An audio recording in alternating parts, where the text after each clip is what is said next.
Bonjour à tous. Notre invitée du jour est chercheuse, spécialiste des plantes et communicante scientifique. Elle arpente le monde et tente d'explorer les jardins botaniques de chaque grande ville qu'elle visite. Elle raconte ses aventures et ses découvertes sur les réseaux sociaux et sur son blog.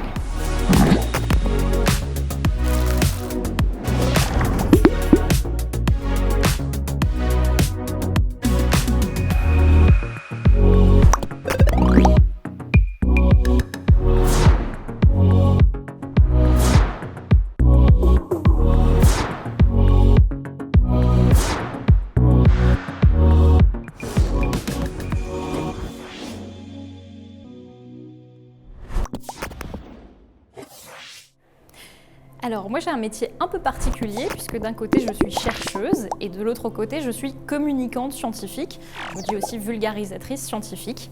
Alors le métier de chercheur, en quoi ça consiste? C'est un métier qui consiste à se poser des questions. Il y a plein de choses qu'on sait actuellement, mais il y a aussi plein de choses qu'on ne sait pas. Et donc il y a des gens qui sont payés pour se poser des questions et essayer de comprendre le monde. Certains étudient la biologie, le fonctionnement du corps humain, le cerveau, l'espace, etc. Moi j'ai un diplôme de biologie moléculaire et cellulaire, ça veut dire que j'ai appris à me poser des questions sur des échelles très petites, donc à l'échelle de la cellule, et des molécules, ce qu'on observe avec un microscope, pour essayer de comprendre comment fonctionne le vivant. Actuellement, alors je me suis posé beaucoup de questions, j'ai fait pas mal de projets de recherche, mais actuellement je travaille sur un projet de recherche sur la douleur chronique. C'est un domaine qui est assez important puisque dans le monde, il y a des gens qui souffrent. Alors avoir mal, c'est normal dans une certaine mesure. Quand on touche une plaque chauffante, par exemple, on a mal et c'est un signal pour arrêter d'avoir mal et pour enlever la chose dangereuse autour de nous. Mais il y a certaines personnes dont on n'arrive pas à expliquer la douleur et donc ces personnes, on n'arrive pas à les soigner. Donc moi, je me pose la question en ce moment de savoir si dans des plantes, il y aurait des composés pour aider ces personnes qui souffrent et qui ont de la douleur qu'on appelle chronique. Et à côté, je suis communicante scientifique, donc vulgarisatrice, c'est-à-dire que tout ce qu'on apprend et tout ce à quoi on réfléchit, je vais essayer de l'expliquer pour que les gens comprennent ce qu'on fait et puis qu'ils apprennent des choses eux aussi.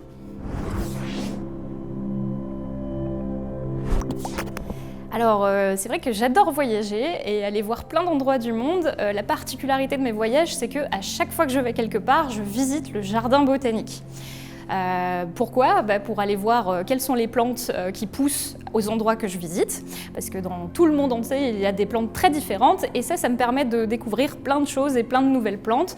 Par exemple, c'est en visitant un jardin botanique que j'ai découvert le quinquina, qui est un arbre qu'on utilisait pour traiter la fièvre et une maladie qu'on appelle le paludisme, qui est un petit parasite qui attaque les globules rouges et le foie. Donc sans mes visites dans ce jardin botanique, je n'aurais jamais connu cet arbre et visiter tous ces pays-là, ça permet d'apprendre plein de choses sur les plantes du monde entier.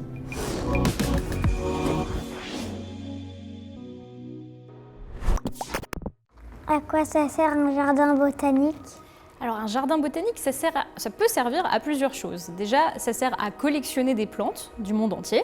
Certaines sont plus rares que d'autres, du coup ça peut aussi servir à conserver des plantes et à les maintenir en vie, comme certains animaux qui sont menacés dans des zoos par exemple. Donc le jardin botanique, ça peut être un peu un zoo pour plantes. Et ça sert aussi à sensibiliser les gens sur l'importance et la beauté de toutes ces plantes, et donc les gens peuvent venir visiter, se promener dans le jardin et passer un moment agréable en apprenant des choses. Quelles sont les différences entre eux? Alors les différences entre les jardins botaniques, il peut y en avoir plusieurs. Déjà, il y a des jardins qui sont plus ou moins grands en fonction de la taille de la ville et puis de l'argent que les gens ont eu pour les construire. Et donc certains jardins botaniques ont des grands espaces avec beaucoup de plantes différentes. Certains jardins botaniques ont des serres pour faire pousser des plantes qui sont plutôt de pays chauds. Et puis il y a des jardins botaniques qui sont dans des pays tropicaux et donc on peut faire pousser beaucoup plus de plantes dehors que ce que nous on peut faire pousser en Europe par exemple. Donc il y a ce type de différence et il y a aussi des jardins dans lesquels il y a beaucoup d'expositions, d'animations et de choses à faire par rapport à d'autres jardins qui sont moins actifs et dans lesquels on va moins s'amuser, se promener et apprendre des choses. Quels sont tes préférés? Mes préférés, j'en ai 2 préférés, j'arrive pas à choisir. Il y en a un qui s'appelle Kew Gardens, c'est à Londres, en Angleterre. Il est vraiment immense et en plus il est très très vieux, donc il y a des très beaux bâtiments avec des grandes serres et des palmiers gigantesques. Et le deuxième, c'est le jardin botanique de Chiang Mai, c'est en Thaïlande. Et celui-là, il est immense, il est dans un pays tropical, donc il fait chaud et il y a beaucoup de plantes extraordinaires et ils ont une collection énorme d'orchidées magnifiques qui sont des fleurs vraiment très belles de toutes les formes et de toutes les couleurs que tu peux imaginer. Donc ça, c'est mes 2 préférés. Quelles sont les plantes qui soignent le mieux? Alors c'est une excellente question, mais c'est pas très facile de répondre puisque la réponse c'est ça dépend ce que tu veux soigner. Il y a des plantes qui vont permettre de soigner certaines choses et d'autres plantes qui vont permettre de soigner d'autres choses. Alors ce qui est intéressant de savoir, c'est que la plupart des médicaments qu'on a, ils viennent de plantes à l'origine.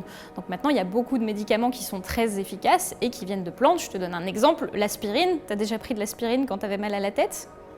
Non, c'est quelque chose que beaucoup de gens prennent quand ils ont mal à la tête. Et bien ça a été extrait à la base de l'écorce de saule. Donc c'est une plante qui est très efficace pour soigner le mal de tête, par exemple. Et au contraire, quelle est la plante la plus dangereuse? Là encore, c'est difficile de répondre parce qu'il y a vraiment beaucoup de plantes dangereuses aussi. Il n'y a pas que des plantes qui soignent ou des plantes qu'on peut manger. Et certaines plantes sont dangereuses tout de suite quand tu les manges et elles peuvent avoir une action très très violente déjà avec une faible quantité, alors que d'autres, elles vont être très dangereuses mais à plus long terme. En Europe, on a une plante qui est très très dangereuse et très très toxique qui s'appelle l'aconite napelle. C'est une petite fleur violette très, très jolie, mais elle est mortelle. Pourquoi les fleurs restent au sol alors que les arbres montent vers le ciel? C'est pas une question facile non plus. Alors déjà, il faut savoir que fleurs, ça désigne pas forcément quelque chose au sol. Il y a des arbres qui peuvent faire des fleurs, et à l'inverse, il y a des choses qui restent au sol, comme les mousses ou les fougères par exemple, et qui font jamais de fleurs. Donc la différence, c'est plutôt, est-ce que c'est une plante qu'on appelle herbacée, ça c'est des plantes qui toute leur vie vont rester au sol, et ou est-ce que c'est une plante qu'on dit ligneuse, qui va faire des arbustes et des arbres et monter en hauteur. Et la différence entre ces 2 types d'espèces, ça va être que certaines sont capables de fabriquer une molécule qu'on appelle la lignine, ça va agir comme du béton en fait, et ça va solidifier toutes les cellules, et ça va leur permettre de rester debout. Donc toutes celles qui n'ont pas ce composé-là, elles ne peuvent pas monter très haut en hauteur, parce que ça demande d'être solides et forts pour tenir debout. Et celles qui ne les fabriquent pas, donc les espèces herbacées, elles vont être plutôt au sol. Quel est le rôle des plantes contre la pollution? C'est vraiment des très bonnes questions aujourd'hui. Alors les plantes, elles ont plusieurs rôles par rapport à la pollution. Alors déjà, vous savez que les plantes, elles font de la photosynthèse, donc elles absorbent un composé, un gaz dans l'atmosphère qu'on appelle le CO2, qui est un gaz à effet de serre et qui fait réchauffer la planète. On en parle beaucoup dans les médias. Donc les plantes, elles vont absorber ce CO2 et donc limiter le réchauffement climatique. Ça, c'est la première chose. Donc elles peuvent limiter la pollution atmosphérique. Et ensuite, il y a des plantes qui sont dépolluantes, c'est-à-dire qu'elles sont capables d'absorber dans le sol des composés qui pourraient être toxiques pour d'autres organismes. Donc elles vont absorber des métaux lourds, et des fois elles vont être capables de les dégrader ou de les transformer en autre chose et de les rendre non toxiques pour le reste de l'environnement. Donc on peut les utiliser de plein de façons différentes. Elles ne font pas toutes exactement la même chose, ça dépend de leur biologie, mais il y a beaucoup de choses il y a beaucoup de chercheurs qui étudient en ce moment les plantes dépolluantes pour résoudre des problèmes de pollution à travers le monde. Voilà. Quels sont tes conseils pour faire un beau jardin ou une belle terrasse en ville? Alors, il n'y a pas beaucoup de gens qui sont d'accord sur qu'est-ce que c'est qu'un beau jardin et qu'est-ce que c'est qu'un pas beau jardin. Donc si je devais donner des conseils pour faire un jardin en ville et pour répondre à toutes les problématiques du moment, il faudrait que ce soit un jardin avec des plantes qui nous permettent de capter le CO2, donc de faire la photosynthèse. Ça, elles le font à peu près toutes, donc ça va. Il faudrait idéalement des plantes qui nous permettent de produire de la nourriture en ville, parce que c'est un gros problème. Le jour où on n'a plus assez de nourriture pour tout le monde, eh ben, ce sera bien pratique d'avoir de la nourriture sur son balcon. Et idéalement, il faut avoir des espèces différentes qui peuvent nourrir les insectes, les oiseaux, etc. Donc plus on a d'espèces différentes qui servent à d'autres animaux, et plus ce sera un jardin, s'il n'est pas beau, au moins diversifié et utile pour l'environnement. Quelle est ta plante préférée? C'est vraiment une question très compliquée parce qu'il y a plein de plantes intéressantes que j'adore. Mais une de mes préférées, c'est une plante qui s'appelle Dracea glyptodon. C'est un nom un peu compliqué et c'est une plante qui attire les pollinisateurs en se déguisant en femelle insecte. Et donc elle ressemble vraiment à une femelle insecte et elle envoie des phéromones qui ressemblent à celles de la femelle insecte. Et donc les mâles, ils vont essayer de venir attraper la femelle comme ils font normalement pour se reproduire.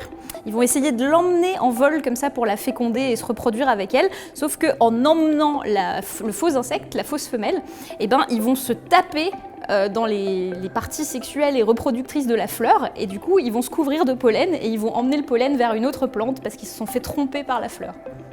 Et toi, ton métier, ça te passionne ? Bah oui, ça me passionne. J'ai de la chance de faire un métier qui me passionne et c'est important, je trouve, de faire ce métier parce qu'il y a de moins en moins de gens qui s'intéressent aux plantes alors que c'est vraiment la base de toute la société humaine, on en a besoin pour tout. Donc c'est important qu'il y ait des gens qui étudient encore les plantes et tout ce qu'on peut en faire. Alors Nils, qu'est-ce que tu as pensé de cette interview aujourd'hui ? Elle était bien, j'ai apprécié, c'était sympa. Ça m'a ouvert les yeux sur le métier de journalisme. Très bien. Il y avait beaucoup d'apprentissage et déjà que j'aime beaucoup les plantes. Et si tu devais résumer l'interview et l'expérience d'aujourd'hui en un mot ?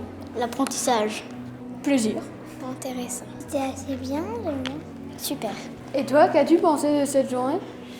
Moi j'ai trouvé que c'était super intéressant de vous rencontrer. Vous avez tous des questions vraiment très haut niveau. Donc c'était super de pouvoir échanger avec vous et de partager mon métier et ce que je fais. Et j'espère que ça vous inspirera dans le futur.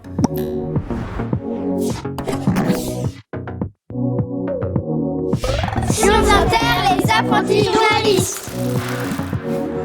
Le mois prochain, on part à la découverte du métier du géologue spécialiste des tremblements de terre. Retrouvez l'épisode sur notre chaîne YouTube et en podcast.